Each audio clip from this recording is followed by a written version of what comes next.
If you've watched any of my previous videos, you know that I own a pretty old car, a 2007 Skoda Roomster, and it would not be unusual if there were some minor issues with the car.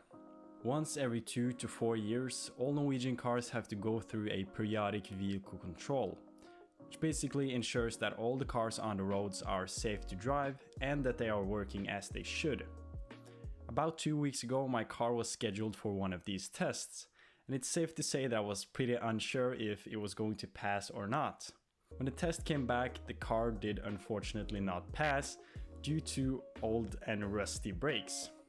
Since the test was performed at a car workshop, they offered to fix it for me for a price tag of $450, which got me thinking, is it possible to save money by fixing your car yourself, and how much money can you actually save by doing this? That's what we're going to find out in this video. I ended up saying no to the offer that the workshop gave me because I wanted to try to do this myself.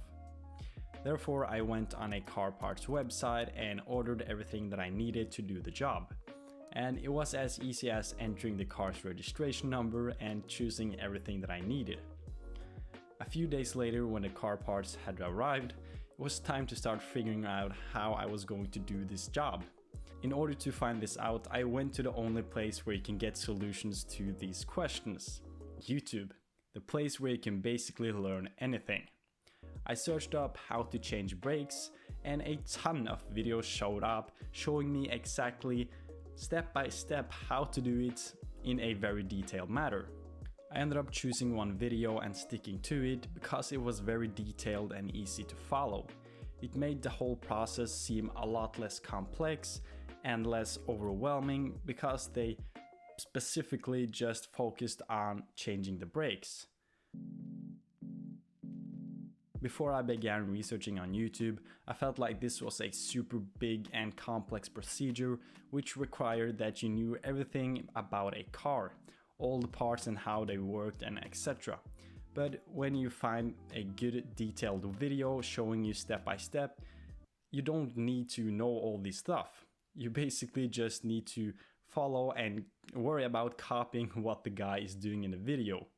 You of course have to use common sense and check that the video is legit and that you know you're following a guy who actually knows what they're talking about.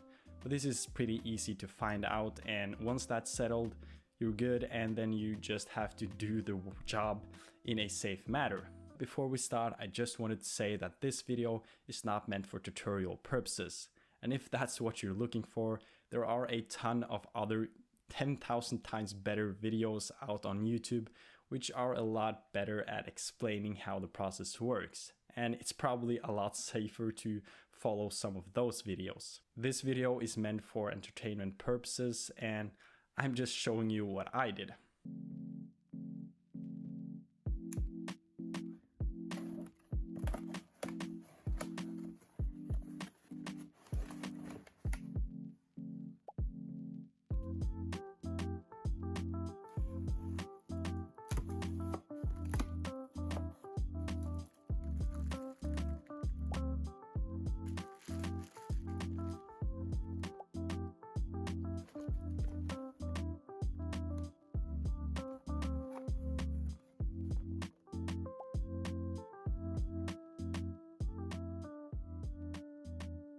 The first thing I did was to lift the car up into the air and securing the other wheels with some wooden blocks.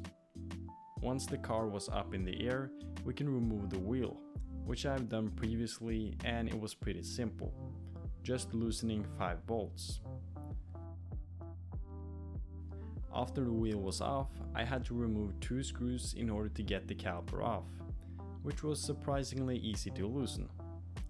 When the caliper was off and held into the air by zip tying it to the springs, I could remove the old brake pads from the caliper bracket, allowing us to remove the bracket and installing the new brake disc.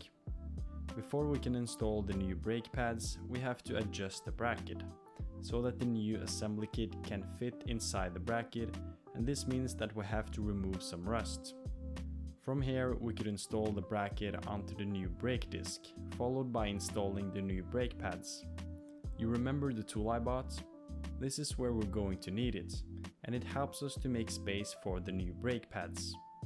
We can now install the caliper onto the bracket. Now the only thing remaining is to install the wheel onto our new brake disc and repeat the whole process once again on the other side.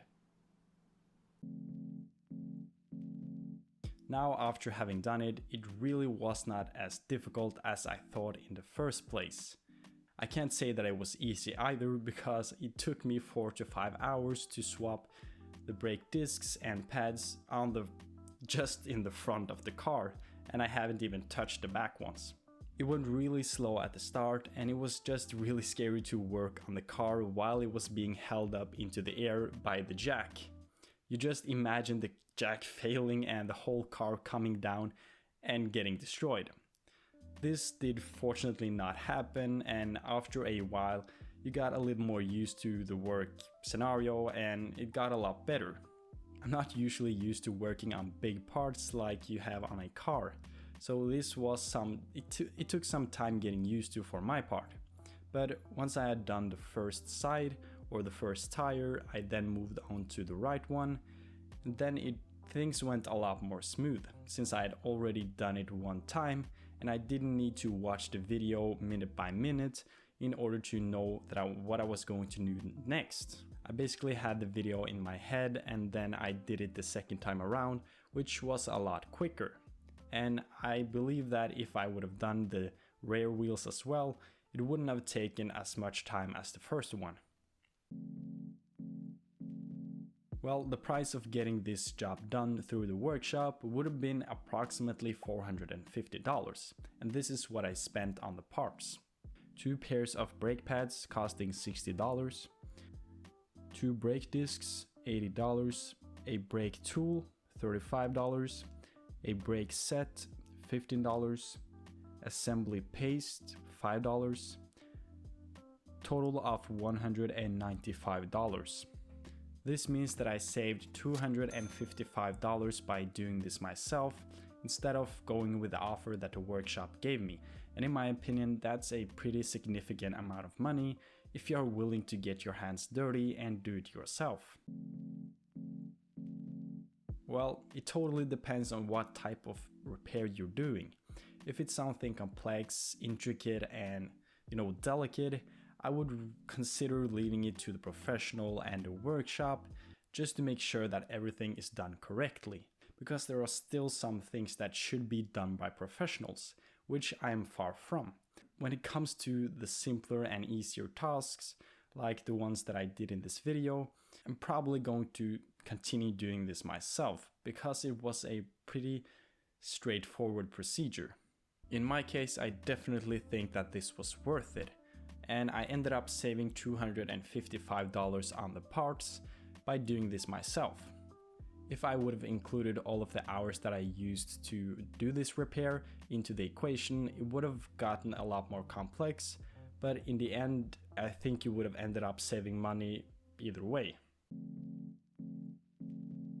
Going into this, I didn't know anything about changing brake discs and pads, and it was really scary to start working on my own car, which I haven't done before. But with the help of some YouTube videos and YouTube tutorials, this whole process became manageable. It went from being completely overwhelming and scary to something that actually was doable and executable. And in the end, it did end up being fine. I think something like changing brakes is doable for most people on most cars. This does of course depend on what type of car it is, but if it's one of the older ones, like for example I got, it's usually a lot easier to understand how it works and it's built simpler. The newer cars, there's a lot more technology in those, and there could be a whole nother procedure to doing that exact thing. So it also depends on the car. This is of course not for everybody, and there's a lot of people that don't want to do this, and that is totally fine. That's exactly why we have car workshops. But I just think it's nice to know that there's a possibility that you could do it yourself, because I wasn't aware that you actually could do some of these repairs yourself before researching it for this video. So if you want to try it out and are considering doing it to your own car, I would definitely research and look into it. Lastly, I just wanted to mention that it could be both smart and safe to make a workshop double check your work to ensure that it is done correctly. Especially if it's your first time like myself changing brakes, because you don't want to be driving on the road with wrongly installed brakes. That could end really bad, and we do not want that to happen. That's at least what I recommend and what I'm going to do.